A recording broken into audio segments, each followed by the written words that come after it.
ਅੱਜ ਅਸੀਂ ਇੱਕ ਭਖਦੇ ਮੁੱਦੇ ਤੇ ਵਿਚਾਰ ਚਰਚਾ ਕਰਾਂਗੇ। ਜਦੋਂ ਕੋਈ ਫਿਲਮੀ ਸਤਾਰਾ ਸੁਸਾਈਡ ਕਰਦਾ ਹੈ ਜਾਂ ਕੋਈ ਖਾਸ ਪਰਸਨੈਲਿਟੀ ਸੁਸਾਈਡ ਕਰਦੀ ਹੈ ਤਾਂ ਉਦੋਂ ਹੀ ਇਹ ਰੌਲਾ ਕਿਉਂ ਪੈਂਦਾ? ਸਮਾਜ ਤੋਂ ਬਹੁਤ ਦੁਖੀ ਹਾਂ ਮੈਂ, ਆਸ ਕਾਰਨ ਕਰਕੇ ਦੁਖੀ ਹਾਂ, ਇਹ ਬਾਬਾ ਜੀ ਮੈਨੂੰ ਚੁੱਕ ਲਓ। ਇੱਥੇ ਦੇਖਣ ਵਾਲੀ ਗੱਲ ਹੈ ਕਿ ਇਹ ਬਹੁਤ ਹੀ ਗੰਭੀਰ ਸਮੱਸਿਆ ਨਹੀਂ। ਇਹਦੇ ਨਾਲ ਇੱਕ ਚੀਜ਼ ਹੋਰ ਜੁੜਦੀ ਮੈਨੂੰ ਲੱਗਦਾ ਹੈ ਕਿ ਜਿਵੇਂ ਸਾਡੇ ਇੱਥੇ ਨਾ ਬਾਬਿਆਂ ਦਾ ਬਹੁਤ ਪ੍ਰਭਾਵ ਆ। ਕੋਈ ਕਹਿ ਦਿੰਦਾ ਕਿ ਇਹਦੇ ਵਿੱਚ ਕੁਛ ਆ ਗਿਆ, ਕੋਈ ਕੁਛ ਆ ਗਿਆ। ਉਹ ਆਉਣ ਜਾਣ ਦੇ ਚੱਕਰ ਦੇ ਵਿੱਚ ਹੀ ਕਈ ਜਿਹੜੇ ਲੋਕ ਨੇ ਉਹ ਆਤਮ ਹੱਤਿਆ ਕਰ ਲੈਂਦੇ। ਪਰ ਆਪਾਂ ਨੂੰ ਪਤਾ ਹੀ ਹੈ ਕਿ ਸਾਡੇ ਲੋਕ ਸਾਹਿਤ ਕਿੰਨਾ ਕੁ ਪੜ੍ਹਦੇ ਆ ਜੀ। ਸਾਡੇ ਦੇਸ਼ ਦਾ ਇੱਕ ਬਹੁਤ ਵੱਡਾ ਦੁਖਾਂਤ ਹੈ ਤੇ ਇਸ ਦਾ ਸਾਨੂੰ ਖਮਿਆਜਾ ਭੁਗਤਣਾ ਪੈ ਰਿਹਾ। ਪਰ ਖੁਦਕੁਸ਼ੀ ਦਾ ਕਾਰਨ ਸਿਰਫ ਇੱਕੋ ਹੀ ਹੈ, ਉਹ ਹੈ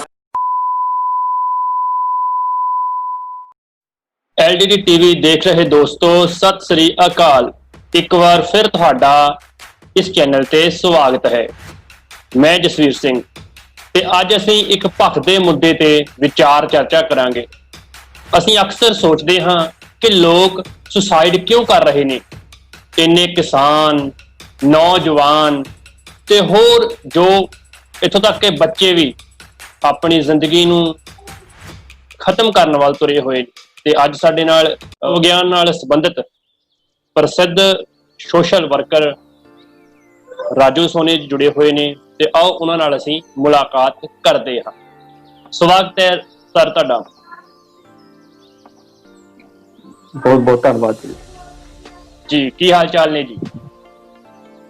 ਬਹੁਤ ਵਧੀਆ ਸਰ, ਤੁਸੀਂ ਪਹਿਲਾਂ ਤਾਂ ਦਰਸ਼ਕਾਂ ਨੂੰ ਆਪਣੇ ਬਾਰੇ ਦੱਸੋ, ਤਵਾਰਫ ਕਰਾਓ ਆਪਣਾ ਜੀ।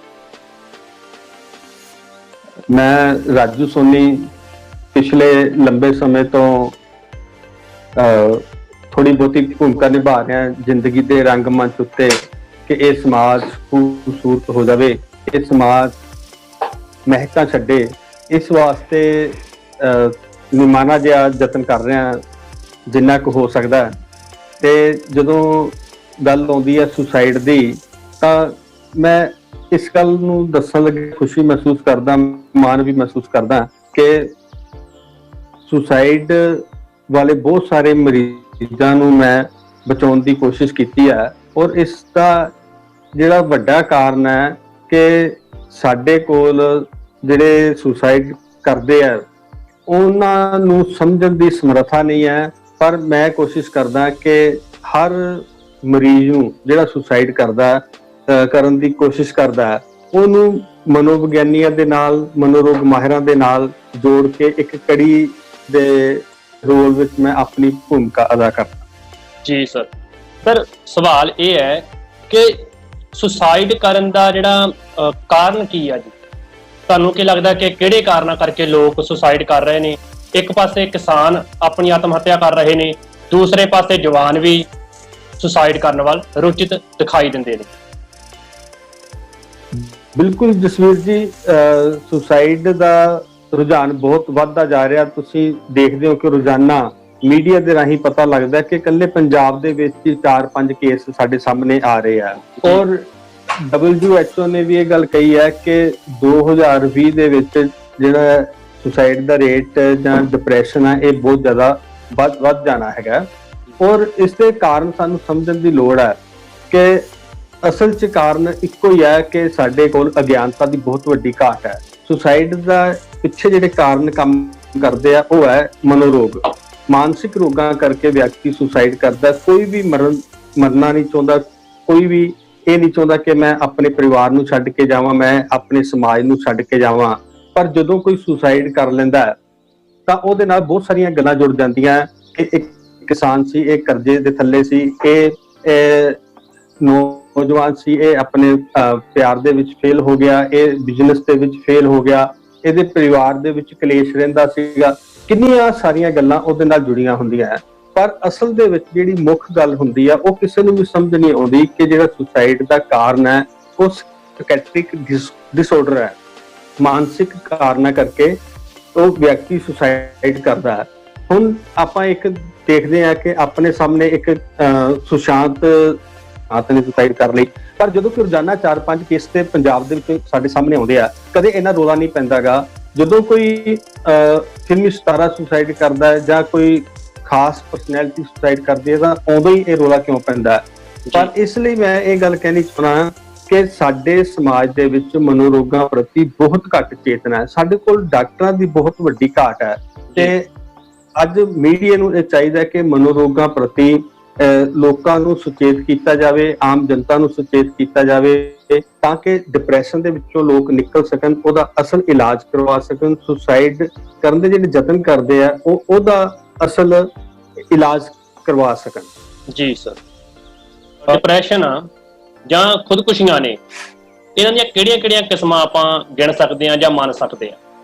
ਜਸਵੀਰ ਜੀ, ਡਿਪਰੈਸ਼ਨ ਤਾਂ ਸਾਡੇ ਸਮਾਜ ਦੇ ਵਿੱਚ ਦਿਨੋਂ ਦਿਨ ਵੱਧਦਾ ਜਾ ਰਿਹਾ, ਦੂਜੀ ਵੱਡੀ ਬਿਮਾਰੀ ਬਣ ਕੇ ਸਾਡੇ ਸਾਹਮਣੇ ਆ ਰਿਹਾ।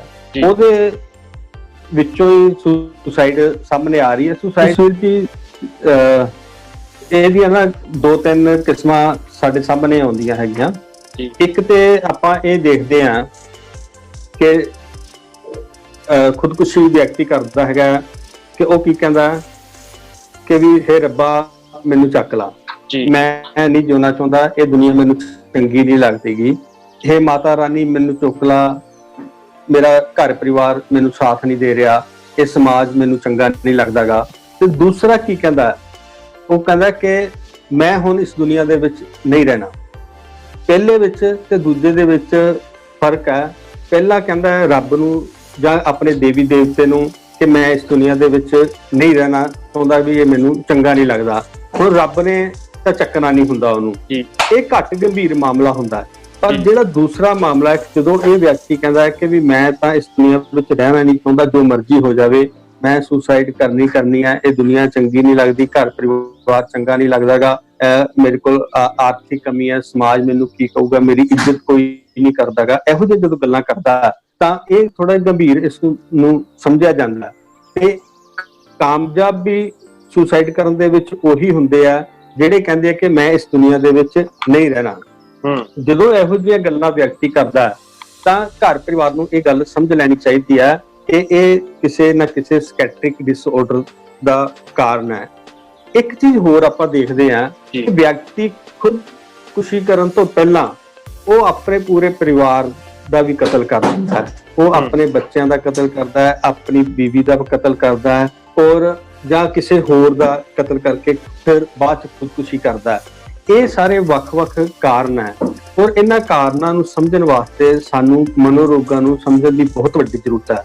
ਤੇ ਮੈਂ ਮੀਡੀਆ ਤੋਂ ਉਮੀਦ ਕਰਦਾ ਔਰ ਸਾਡੇ ਸਮਾਜ ਤੋਂ, ਸਾਡੇ ਜਿਹੜੇ ਡਾਕਟਰ ਸਾਹਿਬਾਨ ਆ, ਉਹਨਾਂ ਤੋਂ ਉਮੀਦ ਕਰਦਾ ਕਿ ਮਨੋਰੋਗਾਂ ਦੇ ਬਾਰੇ ਵੱਧ ਤੋਂ ਵੱਧ ਲੋਕਾਂ ਨੂੰ ਸੁਚੇਤ ਕੀਤਾ ਜਾਵੇ, ਵੱਧ ਤੋਂ ਵੱਧ ਲੋਕਾਂ ਨੂੰ ਚੇਤਨ ਕੀਤਾ ਜਾਵੇ ਤਾਂ ਕਿ ਜਿਹੜੇ ਵੱਖ-ਵੱਖ ਕਿਸਮ ਦੇ ਮਨੋਰੋਗ ਹੈ, ਜਿਹੜੇ ਵੱਖ-ਵੱਖ ਕਿਸਮ ਦੇ ਖੁਦਕੁਸ਼ੀਆਂ ਦੇ ਕਾਰਨ ਹੈ, ਉਹਨਾਂ ਨੂੰ ਲੋਕ ਸਮਝ ਕੇ ਇਹਨਾਂ ਨੂੰ ਠੀਕ ਕਰਨ 'ਚ ਆਪਣੀ ਖੂਬਸੂਰਤ ਭੂਮਿਕਾ ਨਿਭਾ ਸਕਣ। ਜੀ ਸਰ, ਪਰ ਮੈਂ ਇਹ ਵੀ ਜਾਣਨਾ ਚਾਹੁੰਦਾ ਕਿ ਬਹੁਤ ਵੱਡਾ ਰੁਝਾਨ ਆ ਕਿ ਘਰ ਪਰਿਵਾਰ ਦੀ ਭੂਮਿਕਾ ਬੜੀ ਵੱਡੀ ਹੁੰਦੀ ਆ। ਉਹ ਆਪਣਾ ਜੇ ਭੂਮਿਕਾ ਚੰਗੀ ਤਰ੍ਹਾਂ ਨਿਭਾ ਸਕਣ ਤਾਂ ਸੁਸਾਈਡ ਕਰਨ ਵਾਲਾ ਸਹੀ ਰਾਹ ਤੇ ਵੀ ਆ ਸਕਦਾ, ਉਹ ਰੁਕ ਵੀ ਸਕਦਾ ਜਾਂ ਵਿਚਾਰ ਵੀ ਕਰ ਸਕਦਾ। ਤੁਸੀਂ ਇਹਦੇ ਬਾਰੇ ਕੀ ਕਹਿਣਾ ਚਾਹੁੰਦੇ ਹੋ? ਬਿਲਕੁਲ ਜਸਵੀਰ ਜੀ, ਘਰ ਪਰਿਵਾਰ ਦੀ ਭੂਮਿਕਾ ਸਭ ਤੋਂ ਵੱਡੀ ਹੁੰਦੀ ਹੈ। ਮੈਂ ਮਹਿਸੂਸ ਕਰਦਾ ਹਾਂ ਕਿ ਡਾਕਟਰ ਤੇ ਮਰੀਜ਼ ਦੇ ਵਿਚਕਾਰ ਜਿਹੜੀ ਭੂਮਿਕਾ, ਕੜੀ ਦੀ ਭੂਮਿਕਾ ਨਿਭਾਉਂਦਾ ਮਜ਼ਬੂਤ ਕੜੀ, ਉਹ ਪਰਿਵਾਰ ਹੁੰਦਾ ਹੈ। ਪਰ ਸ਼ਰਤ ਇਹ ਹੈ ਕਿ ਪਰਿਵਾਰ ਨੂੰ ਸਮਝ ਹੋਵੇ ਤਾਂ ਹੀ ਡਾਕਟਰ ਕੋਲ ਜਾਊਗਾ ਨਾ। ਸਾਡੇ ਕੋਲ ਪਹਿਲੀ ਗੱਲ ਤੇ ਡਾਕਟਰਾਂ ਦੀ ਬਹੁਤ ਵੱਡੀ ਘਾਟ ਹੈ ਤੇ 3 ਲੱਖ ਲੋਕਾਂ ਪਿੱਛੇ ਸਿਰਫ ਇੱਕ ਸਾਈਕੈਟ੍ਰਿਸਟ ਹੈ। ਔਰ ਦੂਸਰੀ ਗੱਲ ਹੈ ਕਿ ਸਾਡੇ ਲੋਕ ਇਸ ਗੱਲ ਤੋਂ ਡਰਦੇ ਆ ਵੀ ਜੇ ਅੱਜ ਇਹਨੇ ਖੁਦਕੁਸ਼ੀ ਕਰਨ ਦੀ ਕੋਸ਼ਿਸ਼ ਕੀਤੀ ਹੈ ਜਾਂ ਖੁਦਕੁਸ਼ੀ ਦੀਆਂ ਗੱਲਾਂ ਕਰਦਾ, ਅਸੀਂ ਇਹਨੂੰ ਡਾਕਟਰਾਂ ਦੇ ਕੋਲ ਲੈ ਕੇ ਜਾਵਾਂਗੇ ਤਾਂ ਸਮਾਜ ਸਾਨੂੰ ਕੀ ਕਹੂਗਾ, ਵੀ ਅਸੀਂ ਤੇ ਘਰ ਤੋਂ ਬਾਹਰ ਗੱਲ ਨਹੀਂ ਕਰਨੀ, ਵੀ ਇਹ ਤੇ ਹੁਣ ਤੇ ਕਮਰੇ ਦੇ ਵਿੱਚ ਇਹੋ ਜਿਹੀਆਂ ਗੱਲਾਂ ਹੋ ਰਹੀਆਂ। ਪਰ ਜਦੋਂ ਕਿ ਪਰਿਵਾਰ ਨੂੰ ਇਹ ਚਾਹੀਦਾ ਹੈ ਕਿ ਉਹ ਸਮਾਜ ਨੂੰ ਇੱਕ ਪਾਸੇ ਛੱਡ ਕੇ, ਉਹ ਬਾਕੀ ਦੇ ਜਿਹੜੇ ਤੋਖਲੇ ਆ ਉਹਨਾਂ ਨੂੰ ਇੱਕ ਪਾਸੇ ਛੱਡ ਕੇ ਸਿੱਧਾ ਮਨੋਰੋਗ ਮਾਹਿਰ ਡਾਕਟਰ ਦੇ ਨਾਲ ਉਹਦਾ ਸੰਪਰਕ ਕਰਾਉਣਾ ਚਾਹੀਦਾ ਹੈ। ਪਰਿਵਾਰ ਨੂੰ ਕਈ ਵਾਰੀ ਇਉਂ ਵੀ ਲੱਗਦਾ ਹੁੰਦਾ ਵੀ ਇਹਨੂੰ ਤੇ ਆਰਥਿਕ ਤੰਗੀ ਹੈ, ਇਹ ਤਾਂ ਖੁਦਕੁਸ਼ੀ ਦੀਆਂ ਗੱਲਾਂ ਕਰਦਾ, ਇਹ ਬੰਦਾ, ਇਹਦੀ ਘਰ ਵਾਲੀ ਇਹਦੇ ਨਾਲ ਲੜਦੀ ਝਗੜਦੀ ਹੈ ਤਾਂ ਖੁਦਕੁਸ਼ੀ ਦੀਆਂ ਗੱਲਾਂ ਕਰਦਾ, ਜਾਂ ਇਹਦਾ ਘਰ ਵਾਲਾ ਇਹਦੇ ਨਾਲ ਲੜਦਾ ਝਗੜਦਾ, ਇਹ ਤਾਂ ਖੁਦਕੁਸ਼ੀ ਦੀਆਂ ਗੱਲਾਂ ਕਰਦੀ ਹੈ। ਔਰ ਕਿੰਨੇ ਸਾਰੇ ਉਹਦੇ ਕਾਰਨ ਲੱਭੇ ਜਾਂਦੇ ਆ ਵੀ ਇਹਨੂੰ ਫਲਾਣੇ ਥਾਂ ਦੇ ਵਿੱਚ ਘਾਟਾ ਪੈ ਗਿਆ, ਇਹ ਨੁਕਸਾਨ ਹੋ ਗਿਆ, ਇਹਦੇ ਕਾਰਨ ਇਹ ਹੈ। ਉਹ ਕੀ ਕਰਦਾ ਪਰਿਵਾਰ ਕਿ ਉਹਨੂੰ ਸਮਝਾਉਣ ਦੀ ਕੋਸ਼ਿਸ਼ ਕਰਦਾ ਹੈ ਵੀ ਕੋਈ ਗੱਲ ਨਹੀਂ, ਇਹ ਤਾਂ ਘਰਾਂ 'ਚ ਚੱਲਦਾ ਰਹਿੰਦਾ ਹੈ, ਇਹ ਤੇ ਆਰਥਿਕ ਊਚ ਨੀਚ ਹੁੰਦੀ ਰਹਿੰਦੀ ਹੈ। ਪਰ ਇਹ ਤਜਰਬਾ ਇਹ ਗੱਲ ਕਹਿੰਦਾ ਹੈ ਕਿ ਉਹਨੂੰ ਸਮਝਾਉਣ ਦੀ ਥਾਂ ਤੇ ਸਮਝਣ ਦੀ ਲੋੜ ਹੈ। ਪੇਸ਼ੈਂਟ ਨੂੰ, ਜਿਹੜਾ ਸਕੈਟਰਿਕ ਦਾ ਪੇਸ਼ੈਂਟ ਹੈ, ਸੁਸਾਈਡਲ ਬਿਹੇਵੀਅਰ ਵਾਲਾ ਹੈ, ਉਹਨੂੰ ਸਮਝਾਉਣ ਤੋਂ ਪਹਿਲਾਂ ਸਮਝਣ ਦੀ ਲੋੜ ਹੈ। ਜੇ ਤੁਸੀਂ ਸਮਝੋਗੇ ਤਾਂ ਤੁਹਾਨੂੰ ਇਹ ਪਤਾ ਲੱਗੂਗਾ ਕਿ ਇਹ ਸਕੈਟਰਿਕ ਦਾ ਇੱਕ ਪੇਸ਼ੈਂਟ ਹੈ, ਮਾਨਸਿਕ ਰੋਗ ਹੈ, ਤੇ ਇਹਨੂੰ ਆਪਾਂ ਆਪ ਸਮਝਾਉਣ ਦੀ ਥਾਂ ਤੇ ਜਿਹੜੇ ਮਨੋਵਿਗਿਆਨੀ ਹੈ ਉਹਨਾਂ ਦੇ ਨਾਲ ਇਹਦਾ ਰਾਬਤਾ ਬਣਾਈਏ, ਜਿਹੜੇ ਸਕੈਟਰਿਸਟ ਹੈ, ਮਨੋਰੋਗ ਮਾਹਿਰ ਡਾਕਟਰ ਹੈ, ਉਹਨਾਂ ਦੇ ਕੋਲ ਲੈ ਜਾਈਏ। ਪਰ ਸਾਡੇ ਦੇਸ਼ ਦਾ, ਖਾਸ ਕਰਕੇ ਇੰਡੀਆ ਦਾ ਇਹ ਦੁਖਾਂਤ ਹੈ ਕਿ ਅਸੀਂ ਡਾਕਟਰਾਂ ਦੇ ਨਾਲ ਬਹੁਤ ਘੱਟ ਸੰਪਰਕ 'ਚ ਆਉਂਦੇ ਹਾਂ, ਕਿਉਂਕਿ ਸਾਨੂੰ ਲੱਗਦਾ ਹੈ ਕਿ ਬਿਨੀ ਤੇ ਡਾਕਟਰ ਜਿਹੜੇ ਮਨੋਰੋਗ ਮਾਹਿਰ ਇਹ ਤੇ ਪਾਗਲਾਂ ਦੇ ਡਾਕਟਰ ਹੁੰਦੇ ਆ। ਪਰ ਮੈਂ ਮਹਿਸੂਸ ਕਰਦਾ ਕਿ ਉਹ ਪਾਗਲਾਂ ਦੇ ਡਾਕਟਰ ਨਹੀਂ ਹੁੰਦੇ, ਉਹ ਤੇ ਹਰ ਵਿਅਕਤੀ ਦੇ ਡਾਕਟਰ ਹੈ, ਹਰ ਵਿਅਕਤੀ ਦੇ ਮਨ ਦੀ ਜਿਹੜੀ ਟੁੱਟ ਭੱਜ ਹੁੰਦੀ ਹੈ ਉਹਨੂੰ ਮੁਰੰਮਤ ਕਰਨ ਵਾਲੇ ਡਾਕਟਰ, ਤੇ ਹਰ ਇਹੋ ਜਿਹੇ ਮਰੀਜ਼ ਨੂੰ, ਉਹਦੇ ਪਰਿਵਾਰ ਨੂੰ, ਉਹਦੇ ਦੋਸਤਾਂ ਮਿੱਤਰਾਂ ਨੂੰ ਬੇਝਿਜਕ ਹੋ ਕੇ ਮਨੋਰੋਗ ਮਾਹਿਰ ਡਾਕਟਰ ਨਾਲ ਸੰਪਰਕ ਹੋਣਾ ਚਾਹੀਦਾ। ਜੀ, ਮੈਨੂੰ ਇਉਂ ਲੱਗਦਾ ਹੈ ਕਿ ਸਮਾਜ ਵਿੱਚ ਆਪਣੀ ਪਹਿਚਾਣ ਬਣਾਉਣ ਵਾਸਤੇ ਵੀ ਜਿਹੜੇ ਨੌਜਵਾਨ ਗਤੀਸ਼ੀਲ ਨੇ, ਜੇ ਉਹਨਾਂ ਨੂੰ ਅਸਫਲਤਾ ਮਿਲਦੀ ਆ ਜਾਂ ਪਿੱਛੇ ਰਹਿ ਜਾਂਦੇ ਨੇ, ਉਹ ਨਿਰਾਸ਼ਾ ਵੀ ਖੁਦਕੁਸ਼ੀ ਕਰਨ ਲਈ ਜਾਂ ਸਮਾਜ ਉਹਨਾਂ ਨੂੰ ਇਹੋ ਜਿਹੇ ਕਦਮ ਚੁੱਕਣ ਵਿੱਚ ਸਹਾਈ ਹੁੰਦਾ ਆ। ਤੁਸੀਂ ਇਹਦੇ ਬਾਰੇ ਕੀ ਵਿਚਾਰ ਰੱਖਦੇ ਹੋ? ਜਸਵੀਰ ਜੀ, ਇਹ ਗੱਲ ਨਾ ਸਮਝਣ ਦੀ ਲੋੜ ਹੈ। ਕੋਈ ਵੀ ਵਿਅਕਤੀ ਨਾ ਸਿੱਧਾ ਪਹਾੜ ਤੇ ਨਹੀਂ ਚੜ ਜਾਂਦਾ, ਸਿੱਧਾ ਹੀ ਉਹਨੂੰ ਸਫਲਤਾ ਨਹੀਂ ਮਿਲਦੀਗੀ। ਉਹਨੂੰ ਉਹ ਡਿੱਗਦਾ ਢਹਿੰਦਾ ਚੜਾਈਆਂ ਚੜਦਾ। ਇਹ ਤੇ ਬਹੁਤ ਘੱਟ ਲੋਕ ਹੁੰਦੇ ਆ ਕਿ ਜਿਹੜੇ ਚਾਂਦੀ ਦਾ, ਸੋਨੇ ਦਾ ਚਮਚ ਲੈ ਕੇ ਜੰਮਦੇ ਆ ਤੇ ਉਹਨਾਂ ਨੂੰ ਵਿਰਾਸਤ ਦੇ ਵਿੱਚ ਹੀ ਸਫਲਤਾ ਮਿਲੀ ਹੁੰਦੀ ਹੈ। ਬਹੁਤ ਕੇਸਾਂ ਦੇ ਵਿੱਚ ਆਪਾਂ ਇਹ ਦੇਖਦੇ ਹਾਂ ਕਿ ਹਰ ਵਿਅਕਤੀ ਦਿਨ ਰਾਤ 24 ਘੰਟੇ ਮਿਹਨਤ ਕਰਦਾ ਤੇ ਉਹਦੇ ਵਿੱਚ ਉਹਨੂੰ ਅਸਫਲਤਾ ਵੀ ਮਿਲਦੀ ਹੈ। ਅਸਫਲਤਾ ਦੇ ਕਾਰਨ ਹੁੰਦੇ ਆ ਕਿ ਉਹਦੇ ਕੋਲ ਆਪਣੇ ਕੋਲ ਉਹ ਉਨੀ ਸਮਝ ਨਹੀਂ ਹੈ ਕਿ ਉਹ ਇੱਕਦਮ ਸਫਲ ਹੋ ਜਾਵੇ, ਜਾਂ ਸਮਾਜ ਆ ਸਾਡਾ ਉਹਦੀਆਂ ਲੱਤਾਂ ਖਿੱਚਦਾ। ਬਹੁਤ ਸਾਰੇ ਕਾਰਨ ਹੋ ਸਕਦੇ ਆ, ਪਰ ਖੁਦਕੁਸ਼ੀ ਦਾ ਕਾਰਨ ਸਿਰਫ ਇੱਕੋ ਹੀ ਹੈ, ਉਹ ਹੈ ਸਕੈਟਰਿਕ ਡਿਸਆਰਡਰ। ਉਹ ਤਣਾਅ ਦੇ ਵਿੱਚ ਹੁੰਦਾ ਵਿਅਕਤੀ, ਉਹਦੇ ਨਾਲ ਦਿਮਾਗ ਦੇ ਕੈਮੀਕਲਸ ਇੰਬੈਲੈਂਸ ਹੁੰਦੇ ਆ, ਕੁਝ ਕੈਮੀਕਲਸ ਦੀ ਘਾਟ ਹੁੰਦੀ, ਕੁਝ ਦੀ ਬਾਅਦ ਹੁੰਦੀ ਹੈ। ਉਹਨਾਂ ਕੈਮੀਕਲਸ ਨੂੰ ਠੀਕ ਕਰਨਾ ਇਹ ਡਾਕਟਰ ਦੇ ਵੱਸ ਦੀ ਗੱਲ ਹੁੰਦੀ ਹੈ। ਸਾਡੇ ਪਰਿਵਾਰ ਦੀ, ਸਾਡੇ ਸਮਾਜ ਦੀ ਇਹ ਜ਼ਿੰਮੇਵਾਰੀ ਬਣਦੀ ਹੈ ਕਿ ਜਿੱਥੇ ਕਿਤੇ ਵੀ ਇਹੋ ਜਿਹਾ ਕੇਸ ਹੁੰਦਾ ਤਾਂ ਉੱਥੇ ਉਸ ਪੇਸ਼ੈਂਟ ਨੂੰ, ਉਸ ਜਿਹੜਾ ਨਿਰਾਸ਼ ਵਿਅਕਤੀ ਆ, ਉਹਨੂੰ ਮੋਟੀਵੇਟ ਕਰਕੇ, ਜਿੱਥੇ ਆਪ ਪੋਜ਼ਿਟਿਵ ਗੱਲਾਂ ਕਰਕੇ ਸਮਝਾਉਣੀਆਂ ਚਾਹੀਦੀਆਂ, ਉੱਥੇ ਸਾਈਕੋਲੋਜਿਸਟ ਦੇ ਨਾਲ ਤੇ ਸਕੈਟਰਿਸਟ ਦੇ ਨਾਲ ਉਹਦਾ ਰਾਬਤਾ ਜ਼ਰੂਰ ਬਣਾਉਣਾ ਚਾਹੀਦਾ। ਸਿਰਫ ਇੰਨੀ ਗੱਲ ਤੇ ਨਹੀਂ ਟਿਕੇ ਰਹਿਣਾ ਚਾਹੀਦਾ ਵੀ ਇਹ ਤੇ ਸਫਲ ਹੋਣਾ ਚਾਹੁੰਦਾ ਸੀ, ਅਸਫਲ ਹੋ ਗਿਆ ਤਾਂ ਇਹ ਸੁਸਾਈਡ ਦੀ ਗੱਲ ਕਰਦਾ, ਇਹ ਨਹੀਂ ਹੈ। ਜੀ ਸਰ, ਇਹਦੇ ਨਾਲ ਇੱਕ ਚੀਜ਼ ਹੋਰ ਜੁੜਦੀ ਮੈਨੂੰ ਲੱਗਦਾ ਆ ਕਿ ਜਿਵੇਂ ਸਾਡੇ ਇੱਥੇ ਨਾ ਬਾਬਿਆਂ ਦਾ ਬਹੁਤ ਪ੍ਰਭਾਵ ਆ। ਕੋਈ ਕਹਿ ਦਿੰਦਾ ਕਿ ਇਹਦੇ ਵਿੱਚ ਕੁਛ ਆ ਗਿਆ, ਕੋਈ ਕੁਛ ਆ ਗਿਆ। ਉਹ ਆਉਣ ਜਾਣ ਦੇ ਚੱਕਰ ਦੇ ਵਿੱਚ ਹੀ ਕਈ ਜਿਹੜੇ ਲੋਕ ਨੇ ਉਹ ਆਤਮ ਹੱਤਿਆ ਕਰ ਲੈਂਦੇ ਨੇ। ਕੋਈ ਰੂਹ ਆ ਗਈ ਜਾਂ ਕਿਸੇ ਵਿੱਚ ਭੂਤ ਆ ਗਿਆ, ਇਹ ਚੀਜ਼ਾਂ ਵੀ ਲੋਕਾਂ ਨੂੰ ਮਰਵਾ ਰਹੀਆਂ ਨੇ ਜਾਂ ਉਹ ਖੁਦਕੁਸ਼ੀ ਕਰ ਲੈਂਦੇ ਨੇ। ਇਹਦੇ ਪਿੱਛੇ ਕੀ ਕਾਰਨ ਹੋ ਸਕਦਾ ਜੀ? ਬਿਲਕੁਲ ਜੀ ਜਸਵੀਰ ਜੀ, ਤੁਸੀਂ ਬਹੁਤ ਵਧੀਆ ਸਵਾਲ ਕੀਤਾ।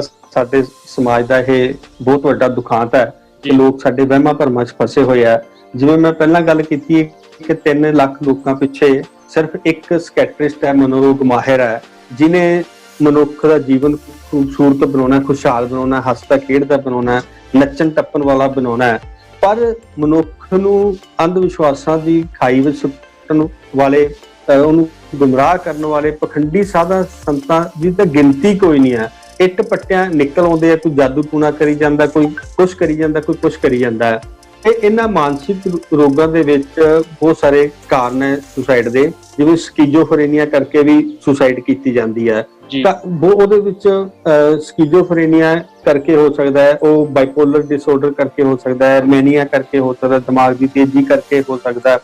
ਘਰਦਿਆਂ ਨੂੰ ਕੀ ਲੱਗਦਾ ਹੈ ਕਿ ਵੀ ਇਹ ਬੰਦਾ ਨਾ ਗੱਲਾਂ ਬੜੀਆਂ ਊਟ ਪਟਾਂਗ ਕਰਦਾ ਪਿਆ ਤੇ ਇਹਨੂੰ ਕਿਸੇ ਬਾਬੇ ਦੀ ਲੋੜ ਹੈ। ਆਮ ਲੋਕਾਂ ਨੂੰ ਨਹੀਂ ਪਤਾ ਕਿ ਜਿਹੜੇ ਮਨੋਰੋਗਾਂ ਦਾ ਇਲਾਜ ਹੈ ਜਿਹੜਾ, ਉਹ ਮਨੋਰੋਗ ਮਾਹਿਰ ਹੀ ਕਰਦੇ ਆ। ਵੀ ਜਿਹੜੇ ਬਾਬੇ ਗੱਲਾਂ ਕਰਦੇ ਆ, ਵੱਡੀਆਂ ਗੱਲਾਂ ਕਰਦੇ ਆ, ਫੜਾ ਮਾਰਦੇ ਆ, ਜਿਹੜੇ ਕਹਿੰਦੇ ਆ ਕਿ ਵੀ ਵੀ ਮੇਰੇ ਵਿੱਚ ਫਲਾਨਾ ਬਾਬਾ ਆ ਗਿਆ, ਮੇਰੇ ਵਿੱਚ ਫਲਾਨੀ ਮਾਤਾ ਆ ਗਈ ਆ, ਜਾਂ ਉਹਦੇ ਵਿੱਚ ਜ਼ੋਰ ਬਹੁਤ ਜ਼ਿਆਦਾ ਆ ਜਾਂਦਾ ਹੈ। ਜਿਵੇਂ ਮੈਨਿਕ ਪੇਸ਼ੈਂਟ ਹੈ, ਬਹੁਤ ਜ਼ਿਆਦਾ ਜ਼ੋਰ ਹੈ ਵੀ ਇਕੱਲਾ ਬੰਦਾ 5-7 ਜਣਿਆਂ ਨੂੰ ਕਾਬੂ ਕਰ ਲੈਂਦਾ, ਇੰਨਾ ਜੋਸ਼ ਆ ਜਾਂਦਾ, ਵੱਡੀਆਂ ਵੱਡੀਆਂ ਭੈੜੀਆਂ ਭੈੜੀਆਂ ਗਾਲਾਂ ਕੱਢਦਾ, ਉਹਨੂੰ ਨਾ ਮਾਂ ਦੀ ਸ਼ਰਮ ਹੁੰਦੀ ਹੈ, ਨਾ ਭੈਣ ਦੀ ਸ਼ਰਮ ਹੁੰਦੀ ਹੈ, ਨਾ ਸਮਾਜ ਦੀ ਸ਼ਰਮ ਹੁੰਦੀ ਹੈ। ਔਰ ਜਦੋਂ ਇਹੋ ਜਿਹੀਆਂ ਗਾਲਾਂ ਕੱਢਦਾ, ਜ਼ੋਰ ਬਹੁਤ ਜ਼ਿਆਦਾ ਆ ਜਾਂਦਾ, ਤਾਂ ਸਾਡਾ ਸਮਾਜ ਕੀ ਸਮਝਦਾ ਕਿ ਇਹਦੇ ਜ਼ੋਰ ਇੱਥੋਂ ਇੰਨਾ ਕਿੰਨਾ ਆ ਗਿਆ ਕਿ ਜ਼ਰੂਰ ਇਹਦੇ ਵਿੱਚ ਕੋਈ ਰੂਹ ਆਤਮਾ ਹੈ। ਫਿਰ ਉਹ ਡਾਕਟਰ ਕੋਲ ਜਾਣ ਦੀ ਥਾਂ ਤੇ ਉਹ ਜਾਂਦੇ ਆ ਪਖੰਡੀ ਬਾਬਿਆਂ ਦੇ ਕੋਲ, ਜਿਹੜੇ ਕੇਸ ਨੂੰ ਹੋਰ ਵਿਗਾੜ ਦਿੰਦੇ ਆ। ਜਦੋਂ ਕਿ ਮਨੋਰੋਗ ਮਾਹਿਰ ਕੋਲ ਜਾਣ ਤਾਂ ਉਸ ਪੇਸ਼ੈਂਟ ਨੂੰ ਉਹ ਜਲਦੀ 5-7 ਦਿਨਾਂ ਦੇ ਵਿੱਚ ਕਾਬੂ ਕਰ ਸਕਦਾ ਹੈ। ਤੇ ਜਦੋਂ ਕਿ ਜਿਹੜੇ ਬਾਬੇ ਆ, ਇਹ ਉਸ ਕੇਸ ਨੂੰ ਵਿਗਾੜਦੇ ਆ, ਤੇ ਇਹਨਾਂ ਕੇਸਾਂ ਦੇ ਵਿੱਚ ਕਈ ਵਾਰੀ ਵਿਅਕਤੀ ਸੁਸਾਈਡ ਕਰ ਲੈਂਦਾ।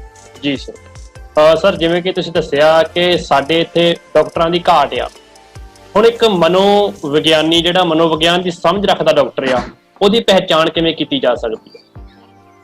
ਬਿਲਕੁਲ ਜੀ, ਉਹ ਵੈਲ ਕੁਆਲੀਫਾਈਡ ਹੁੰਦਾ ਜੀ, ਉਹਨੂੰ ਬਕਾਇਦਾ ਡਿਗਰੀ ਮਿਲੀ ਹੁੰਦੀ ਹੈ, MD ਸਕੈਟਰਿਸਟ ਉਹਨੂੰ ਕਹਿੰਦੇ ਆ, ਮਨੋਰੋਗ ਮਾਹਿਰ ਡਾਕਟਰ ਹੈ।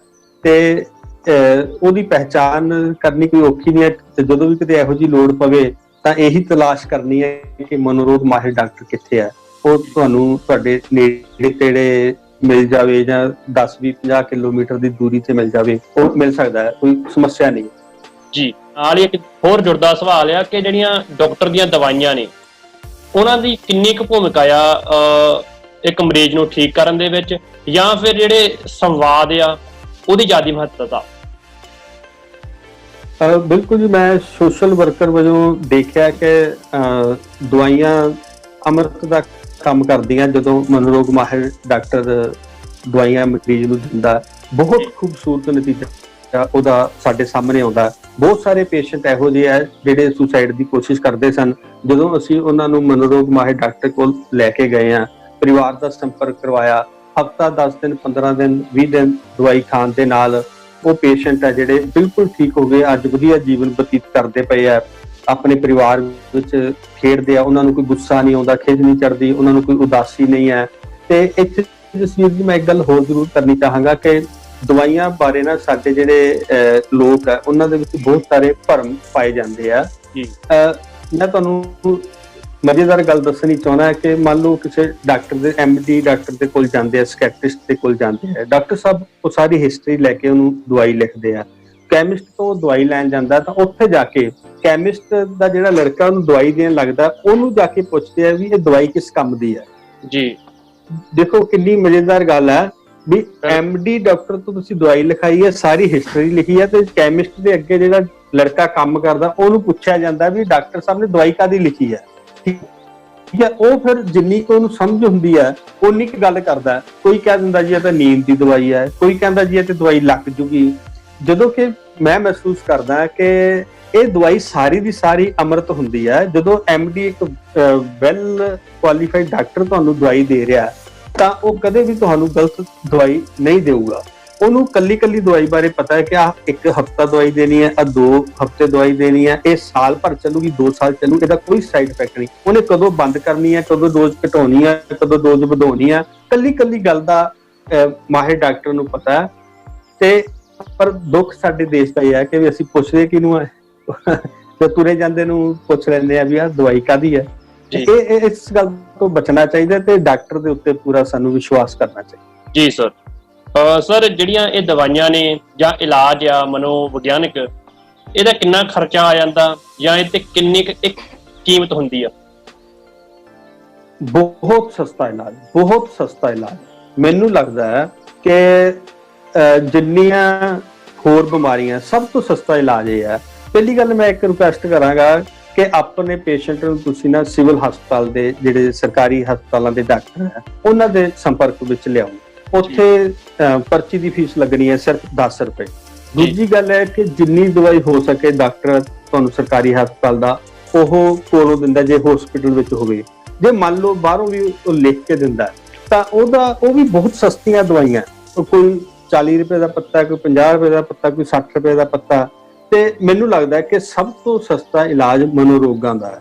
ਪਰ ਇਹ ਮਹਿੰਗਾ ਉਦੋਂ ਪੈਂਦਾ ਜਦੋਂ ਡਾਕਟਰ ਦੀ ਥਾਂ ਤੇ ਪਖੰਡੀ ਸਾਧਾਂ ਸੰਤਾਂ ਦੇ ਕੋਲ ਚਲੇ ਜਾਂਦੇ ਆ, ਤੇ ਜਦੋਂ ਇਹ ਪੇਸ਼ੈਂਟ ਜਾਂ ਉਹਨਾਂ ਦੇ ਪਰਿਵਾਰ ਦੇ ਮੈਂਬਰ ਆ ਤੁਰੇ ਜਾਂਦੇ ਨੂੰ ਡਾਕਟਰ ਸਮਝ ਲੈਂਦੇ ਆ, ਉਦੋਂ ਗੜਬੜ ਹੁੰਦੀ ਹੈ ਸਰ। ਜੀ ਸਰ, ਅਸਰ ਨਾਲ ਇੱਕ ਚੀਜ਼ ਹੋਰ ਵੀ ਆ ਕਿ ਜਿਹੜੇ ਨੌਜਵਾਨ ਨੇ ਉਹ ਆਪਣੇ ਨਿਸ਼ਾਨੇ ਤੋਂ ਭਟਕਦੇ ਨੇ, ਨਸ਼ਿਆਂ ਵਿੱਚ ਪੈ ਜਾਂਦੇ ਨੇ। ਨਸ਼ਿਆਂ ਦਾ 6ਵਾਂ ਦਰਿਆ ਪੰਜਾਬ ਵਿੱਚ ਨਹੀਂ ਦੁਨੀਆ ਵਿੱਚ ਹੀ ਵਹਿ ਰਿਹਾ ਹੁਣ ਤਾਂ। ਇਹ ਨਸ਼ਿਆਂ ਤੇ ਮਨੋਰੋਗਾਂ ਵਿੱਚ ਕਿੰਨਾ ਕੁ ਸੰਬੰਧ ਆ? ਬਿਲਕੁਲ ਪੂਰਾ ਸੰਬੰਧ ਹੀ ਮਨੋਰੋਗਾਂ ਦੇ ਨਾਲ ਹੈ। ਪਹਿਲੀ ਗੱਲ ਦੇਖੋ ਜਸਵੀਰ ਜੀ, ਕੋਈ ਵੀ ਜਿਹੜਾ ਸਿਹਤਮੰਦ ਵਿਅਕਤੀ ਹੈ ਨਾ, ਉਹ ਕਦੇ ਵੀ ਕੋਈ ਨਸ਼ਾ ਨਹੀਂ ਕਰਦਾ। ਜੀ ਬਿਲਕੁਲ। ਔਰ ਜਿੰਨੇ ਵੀ ਨਸ਼ਿਆਂ ਦੇ ਇਲਾਜ ਹੈ ਉਹ ਸਿਰਫ ਤੇ ਸਿਰਫ ਮਨੋਰੋਗ ਮਾਹਿਰ ਡਾਕਟਰ ਹੀ ਕਰਦਾ ਹੈ ਜੀ। ਤੇ ਇਹਦੇ ਵਾਸਤੇ ਵੀ ਜੇ ਆਪਾਂ 100% ਇਲਾਜ ਚਾਹੁੰਦੇ ਆ ਤਾਂ ਸਾਨੂੰ ਮਨੋਰੋਗ ਮਾਹਿਰ ਡਾਕਟਰ ਨਾਲ, ਮਨੋਵਿਗਿਆਨੀਆਂ ਦੇ ਨਾਲ 24 ਘੰਟੇ ਸੰਪਰਕ ਵਿੱਚ ਰਹਿਣਾ ਚਾਹੀਦਾ ਹੈ। ਪਰਿਵਾਰ ਨੂੰ ਇੱਧਰ ਉੱਧਰ ਕਿਤੇ ਨਹੀਂ ਦੇਖਣਾ ਚਾਹੀਦਾ। ਉਹ ਸਿਰਫ ਮਨੋਰੋਗ ਮਾਹਿਰ ਡਾਕਟਰ ਦੇ ਸੰਪਰਕ ਵਿੱਚ ਹੀ ਰਹਿਣ ਤਾਂ ਮੈਨੂੰ ਲੱਗਦਾ ਹੈ ਕਿ ਇਹਨਾਂ ਜਿਹੜੇ ਮਨੋਰੋਗ ਨਸ਼ਿਆਂ ਦੇ ਪੇਸ਼ੈਂਟ ਹੈ, ਇਹਨਾਂ ਨੂੰ ਆਪਾਂ ਬਹੁਤ ਜਲਦੀ ਕਾਬੂ ਕਰ ਸਕਦੇ ਹਾਂ। ਪਰ ਜਦੋਂ ਇੱਧਰ ਉੱਧਰ ਦੇਖਦੇ ਆ, ਨੀਮਾ ਹਕੀਮਾਂ ਦੇ ਜਾਲ ਵਿੱਚ ਫਸ ਜਾਂਦੇ ਆ, ਜਾਂ ਫਿਰ ਉਹ ਕਿਸਮਤ ਦੇ ਚੱਕਰ 'ਚ ਫਸ ਜਾਂਦੇ ਆ ਕਿ ਸਾਡੀ ਤਾਂ ਕਿਸਮਤ ਮਾੜੀ ਸੀ, ਸਾਡੀ ਕਿਸਮਤ ਵਿੱਚ ਨਸ਼ੇੜੀ ਮੁੰਡਾ ਧਰਿਆ ਪਿਆ, ਤਾਂ ਉਦੋਂ ਕਿਤੇ ਨਾ ਕਿਤੇ ਗੜਬੜ ਹੁੰਦੀ ਹੈ। ਅੱਜ ਵੀ ਆਪਾਂ ਦੇਖਦੇ ਆ ਤਾਂ ਇੱਕ ਗਾਇਕ ਨੇ ਓਵਰਡੋਜ਼ ਕਰਕੇ ਜਿਹੜਾ ਮੌਤ ਦੇ ਘਾਟ ਉਤਰ ਗਿਆ। ਪਰ ਇਹਦੇ ਪਿੱਛੇ ਵੀ ਅਸਲ ਕਾਰਨ ਹੈ ਕਿ ਉਹਦਾ ਪ੍ਰੋਪਰ ਇਲਾਜ ਨਹੀਂ ਹੋ ਸਕਿਆ ਮਨੋਰੋਗ ਮਾਹਿਰ ਤੋਂ। ਜੀ ਸਰ। ਸਰ ਇੱਕ ਚੀਜ਼ ਜਿਵੇਂ ਸਾਹਿਤ ਆ ਤੇ ਸਮਾਜ ਆ ਜਾਂ ਇੱਕ ਮਨੁੱਖ ਆ, ਇਹ ਕਿਤਾਬਾਂ ਕਿੰਨੀ ਕੁ ਸੇਧ ਦਿੰਦੀਆਂ ਨੇ, ਜਾਂ ਕਿਤਾਬਾਂ ਜਿਹੜੇ ਮਨੋਵਿਗਿਆਨਕ ਵਿਕਾਰ ਨੇ ਉਹਨਾਂ ਤੇ ਰੋਕ ਪਾ ਸਕਦੀਆਂ ਨੇ? ਬਿਲਕੁਲ ਡਾਕਟਰ ਸਾਹਿਬ, ਜਸਵੀਰ ਜੀ, ਇੱਕ ਗੱਲ ਤਾਂ ਪੱਕੀ ਹੈ ਨਾ ਕਿ ਕਿਤਾਬਾਂ ਸਾਨੂੰ ਚਾਨਣ ਬਣਦੀਆਂ, ਕਿਤਾਬਾਂ ਸਾਡੀ ਜ਼ਿੰਦਗੀ ਨੂੰ ਰੁਸ਼ਨਾਉਂਦੀਆਂ, ਕਿਤਾਬਾਂ ਸਾਨੂੰ ਉੱਡਣਾ ਸਿਖਾਉਂਦੀਆਂ, ਕਿਤਾਬਾਂ ਸਾਨੂੰ ਹਨੇਰੇ ਤੋਂ ਚਾਨਣ ਵੱਲ ਲੈ ਕੇ ਜਾਂਦੀਆਂ। ਕਿਤਾਬਾਂ ਨੇ ਸਾਨੂੰ ਅਸਲ ਗਿਆਨ ਦੇਣਾ, ਕਿਤਾਬਾਂ ਨੇ ਦੱਸਣਾ ਕਿ ਇਹ ਮਨੋਰੋਗ ਕੀ ਹੈ, ਮਨੋਰੋਗਾਂ ਦਾ ਇਲਾਜ ਕੀ ਹੈ। ਕਿਤਾਬਾਂ ਨੇ ਸਾਡਾ ਮਾਰਗਦਰਸ਼ਕ ਕਰਨਾ, ਸਾਹਿਤ ਨੇ। ਪਰ ਆਪਾਂ ਨੂੰ ਪਤਾ ਹੀ ਹੈ ਕਿ ਸਾਡੇ ਲੋਕ ਸਾਹਿਤ ਕਿੰਨਾ ਕੁ ਪੜ੍ਹਦੇ ਆ। ਸਾਡੇ ਦੇਸ਼ ਦਾ ਇੱਕ ਬਹੁਤ ਵੱਡਾ ਦੁਖਾਂਤ ਹੈ ਤੇ ਇਸ ਦਾ ਸਾਨੂੰ ਖਮਿਆਜਾ ਭੁਗਤਣਾ ਪੈ ਰਿਹਾ ਹੈ ਕਿ ਅਸੀਂ ਵੈਲ ਕੁਆਲੀਫਾਈਡ ਡਾਕਟਰ ਦੀ ਥਾਂ ਤੇ ਪਖੰਡੀ ਸਾਧਾਂ ਸੰਤਾਂ ਦੇ ਚੱਕਰ ਕੱਢੀ ਜਾਂਦੇ ਹਾਂ ਤੇ ਅਸੀਂ ਚੰਗੇ ਡਾਕਟਰ ਪ੍ਰਾਪਤ ਨਹੀਂ ਕਰ ਸਕੇ, ਅਸੀਂ ਸਿਹਤ ਸਹੂਲਤਾਂ ਪ੍ਰਾਪਤ ਨਹੀਂ ਕਰ ਸਕੇ, ਅਸੀਂ ਚੰਗੀ ਸਿੱਖਿਆ ਪ੍ਰਾਪਤ ਨਹੀਂ ਕਰ ਸਕੇ। ਪਹਿਲੀ ਸ਼ਰਤ ਹੈ ਕਿ ਜਿਸ ਦਿਨ ਸਾਡੇ ਘਰਾਂ ਵਿੱਚ ਇੱਕ ਲਾਇਬ੍ਰੇਰੀ ਬਣ ਗਈ, ਜਿਸ ਦਿਨ ਸਾਨੂੰ ਚੰਗੀਆਂ ਕਿਤਾਬਾਂ ਪੜ੍ਹਨ ਦਾ ਸ਼ੌਂਕ ਪੈਦਾ ਹੋ ਗਿਆ, ਉਸ ਦਿਨ ਤੋਂ ਹੀ ਅਸੀਂ ਚੰਗੀਆਂ ਸਿਹਤ ਸਹੂਲਤਾਂ ਪ੍ਰਾਪਤ ਕਰਾਂਗੇ। ਉਸ ਦਿਨ ਤੋਂ ਸਾਡੀ ਜਿਹੜੀ ਐਜੂਕੇਸ਼ਨ ਹੈ ਉਹ A1 ਹੋ ਜਾਣੀ ਹੈ, ਵਧੀਆ ਲੋਕ ਹਿੱਤ ਵਿੱਚ ਹੋਏਗੀ। ਤੇ ਇਸ ਲਈ ਮੈਨੂੰ ਲੱਗਦਾ ਹੈ ਕਿ ਚੰਗਾ ਸਾਹਿਤ ਵਧੀਆ ਭੂਮਿਕਾ ਨਿਭਾਉਂਦਾ ਸਾਡੀ ਜ਼ਿੰਦਗੀ 'ਚ। ਜੀ ਸਰ, ਅੱਜ ਦੀ ਮੁਲਾਕਾਤ ਦਾ ਆਖਰੀ ਸਵਾਲ ਇਹ ਹੈ ਕਿ ਜਿਹੜੇ ਨੌਜਵਾਨ ਆ ਉਹਨਾਂ ਨੂੰ ਕਿਹੜੀਆਂ-ਕਿਹੜੀਆਂ ਗੱਲਾਂ ਦਾ ਖਿਆਲ ਰੱਖਣਾ ਚਾਹੀਦਾ ਕਿ ਉਹਨਾਂ ਦੇ ਮਾਨਸਿਕ ਦਬਾਅ ਨਾ ਬਣੇ ਜਾਂ ਉਹ ਖੁਦਕੁਸ਼ੀ ਵੱਲ ਨੂੰ ਰੁਚਿਤ ਨਾ ਹੋਣ? ਬਿਲਕੁਲ ਜੀ ਜਸਵੀਰ ਜੀ, ਬਹੁਤ ਵਧੀਆ ਸਵਾਲ ਕੀਤਾ। ਮੈਂ ਖੁਦਕੁਸ਼ੀਆਂ ਬਾਰੇ ਨਾ ਇੱਕ ਗੱਲ ਹੋਰ ਕਰ ਲਵਾਂ ਜਾਂ ਮਨੋਰੋਗਾਂ ਬਾਰੇ ਇੱਕ ਗੱਲ ਕਰ ਲਵਾਂ। ਇਹਦੇ 3 ਕਾਰਨ ਸਾਡੇ ਸਾਹਮਣੇ ਆਉਂਦੇ ਆ। ਇੱਕ ਹੈ ਸੋਸ਼ਲ ਕਾਰਨ, ਦੂਸਰਾ ਹੈ ਸਾਈਕੋਲੋਜੀਕਲ ਕਾਰਨ, ਤੀਸਰਾ ਹੈ ਬਾਇਓਲੋਜੀਕਲ ਕਾਰਨ। ਜੀ 3 ਕਾਰਨ, ਸੋਸ਼ਲ, ਸਾਈਕੋਲੋਜੀਕਲ ਤੇ ਬਾਇਓਲੋਜੀਕਲ ਕਾਰਨ।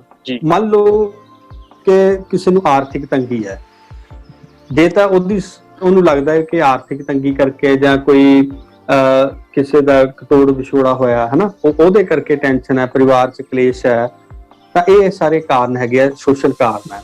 ਵੀ ਉਹਨਾਂ ਨੂੰ ਸਮਾਜਿਕ ਕਾਰਨਾਂ ਨੂੰ ਦੂਰ ਕਰਨ ਦੇ ਸਮਰੱਥ ਹੋਵੇ। ਮਨੋਵਿਗਿਆਨਿਕ ਕਾਰਨ ਵੀ ਹੈਗੇ ਆ।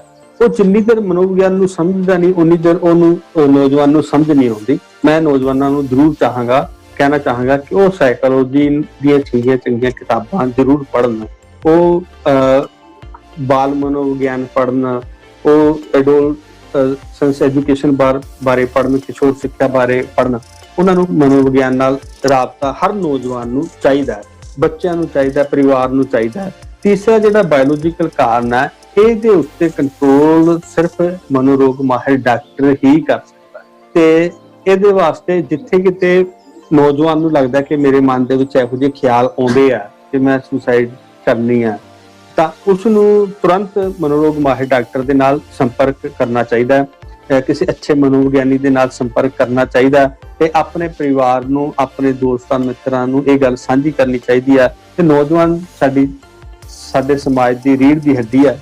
ਮੈਂ ਸਮਝਦਾ ਕਿ ਨੌਜਵਾਨਾਂ ਨੂੰ ਪੂਰੀ ਤਰ੍ਹਾਂ ਡਟ ਕੇ ਜ਼ਿੰਦਗੀ ਦੇ ਰੰਗਮੰਚ ਉੱਤੇ ਖੂਬਸੂਰਤ ਭੂਮਿਕਾ ਨਿਭਾਉਣੀ ਚਾਹੀਦੀ ਹੈ। ਉਹ ਵਧੀਆ ਅਦਾਕਾਰ ਬਣ ਕੇ, ਉਹ ਵਧੀਆ ਮਨੁੱਖ ਬਣ ਕੇ ਸਾਡੇ ਆਲੇ ਦੁਆਲੇ ਦੇ ਵਿੱਚ ਰੰਗ ਭਰਨ, ਇਹ ਇਹਨਾਂ ਮਹਿਸੂਸ ਚਾਹਾਂਗਾ। ਜੀ ਠੀਕ ਹੈ ਸਰ। ਸਰ ਤੁਸੀਂ ਆਪਣਾ ਕੀਮਤੀ ਸਮਾਂ ਦਿੱਤਾ, ਤੁਹਾਡੇ ਸ਼ੁਕਰਗੁਜ਼ਾਰ ਹਾਂ। ਦੋਸਤੋ, ਅੱਜ ਅਸੀਂ ਰਾਜੂ ਸੋਨੀ ਜੀ ਹੁਣਾਂ ਨਾਲ ਮੁਲਾਕਾਤ ਕੀਤੀ ਆ, ਉਹਨਾਂ ਦੇ ਸ਼ੁਕਰਗੁਜ਼ਾਰ ਹਾਂ। ਤੁਸੀਂ ਵੀ ਇਸ ਮੁਲਾਕਾਤ ਨੂੰ ਜਾਂ ਇਸ ਵਿਚਾਰ ਚਰਚਾ ਨੂੰ ਚੰਗੀ ਤਰ੍ਹਾਂ ਸੁਣਿਆ ਹੋਊਗਾ। ਬੜੀ ਮਾਇਨੇ ਰੱਖਦੀ ਆ ਕਿਉਂਕਿ ਅੱਜ ਦਾ ਭਖਦਾ ਮੁੱਦਾ ਆ। ਵੱਡੀ ਗੱਲ ਇਹ ਹੈ ਕਿ ਜਦੋਂ ਨਿਰਾਸ਼ਾ ਸਾਡੇ ਦਿਮਾਗ ਤੇ ਜਾਂ ਮਨ ਤੇ ਬੋਝ ਪਾ ਦਿੰਦੀ ਆ ਤਾਂ ਅਸੀਂ ਆਪਣੇ ਆਪ ਨੂੰ ਹੀਣ ਸਮਝਣ ਲੱਗ ਜਾਂਦੇ ਆ। ਉਸ ਹੀਣਤਾ ਦੇ ਵਿੱਚੋਂ ਜਿੰਨੇ ਵੀ ਵਿਕਾਰ ਪੈਦਾ ਹੁੰਦੇ ਨੇ ਜਾਂ ਜਿੰਨੀਆਂ ਵੀ ਸਾਡੇ ਵਿੱਚ ਘਾਟਾਂ ਮਹਿਸੂਸ ਹੋਣ ਲੱਗ ਜਾਂਦੀਆਂ ਨੇ, ਉਹ ਸਾਨੂੰ ਸੁਸਾਈਡ ਕਰਨ ਲਈ ਮਜਬੂਰ ਕਰਦੀਆਂ ਨੇ। ਅਜਿਹੇ ਲੋਕਾਂ ਨਾਲ ਜਿਵੇਂ ਕਿ ਰਾਜੂ ਸੋਨੀ ਜੀ ਹੋਏ ਜਾਂ ਹੋਰ ਅਜਿਹੇ ਨੇਕ ਇਨਸਾਨ ਜੋ ਸਮਾਜ ਲਈ ਇੱਕ ਸੋਸ਼ਲ ਵਰਕਰ ਦੇ ਤੌਰ ਤੇ ਕੰਮ ਕਰ ਰਹੇ ਨੇ, ਸਮਾਜ ਭਲਾਈ ਦਾ ਕੰਮ ਕਰ ਰਹੇ ਨੇ, ਆਓ ਇਹਨਾਂ ਨਾਲ ਅਸੀਂ ਰਾਬਤਾ ਕਰੀਏ। ਦੂਸਰੀ ਗੱਲ, ਆਪਣੇ ਦਿਮਾਗ ਨੂੰ, ਆਪਣੇ ਮਾਈਂਡ ਨੂੰ ਇਹੋ ਜਿਹੇ ਢਾਂਚੇ ਵਿੱਚ ਢਾਲੀਏ ਕਿ ਉਹ ਨਿਰਾਸ਼ਾ ਨਾਲੋਂ ਉਤਸ਼ਾਹ ਮਹਿਸੂਸ ਕਰੇ, ਹਾਰਾਂ ਦੇ ਵਿੱਚੋਂ ਜਿੱਤਾਂ ਦੇ ਵੱਲ ਨੂੰ ਸਫ਼ਰ ਤੈਅ ਕਰਨ ਦਾ ਜਜ਼ਬਾ ਸਾਡੇ ਅੰਦਰ ਪੈਦਾ ਹੋਵੇ। ਅੱਜ ਦੀ ਮੁਲਾਕਾਤ ਅਸੀਂ ਇੱਥੇ ਸਮਾਪਤ ਕਰਦੇ ਹਾਂ। LDD TV ਨੂੰ ਤੁਸੀਂ ਸਬਸਕ੍ਰਾਈਬ ਕਰੋ, ਇਸ ਪ੍ਰੋਗਰਾਮ ਨੂੰ ਤੁਸੀਂ ਸ਼ੇਅਰ ਜ਼ਰੂਰ ਕਰੋ ਤਾਂ ਕਿ ਜਿੰਨੇ ਵੀ ਲੋਕ ਨੇ ਜਿਨ੍ਹਾਂ ਨੂੰ ਲੱਗਦਾ ਕਿ ਉਹਨਾਂ ਦੇ ਮਾਨਸਿਕਤਾ ਹੀਣ ਹੋ ਰਹੀ ਆ ਜਾਂ ਦਬਾਅ ਪੈ ਰਿਹਾ, ਉਹਨਾਂ ਦਾ ਕੋਈ ਨਾ ਕੋਈ ਹੱਲ ਮਿਲ ਸਕੇ, ਇਹੋ ਜਿਹੇ ਲੋਕਾਂ ਨੂੰ ਮਿਲ ਸਕਣ। ਤੇ ਆਓ ਇਸ ਸ਼ੇਅਰ ਦੇ ਕਲਿੱਕ ਨੂੰ ਦਬਾ ਕੇ ਵੀਡੀਓ ਨੂੰ ਦੁਨੀਆ ਦੇ ਕੋਨੇ-ਕੋਨੇ ਤੱਕ ਪਹੁੰਚਾਉਂਦੇ ਆ। ਤੇ ਸਾਨੂੰ ਦਿਓ ਇਜਾਜ਼ਤ। ਸਤਿ ਸ੍ਰੀ ਅਕਾਲ ਜੀ।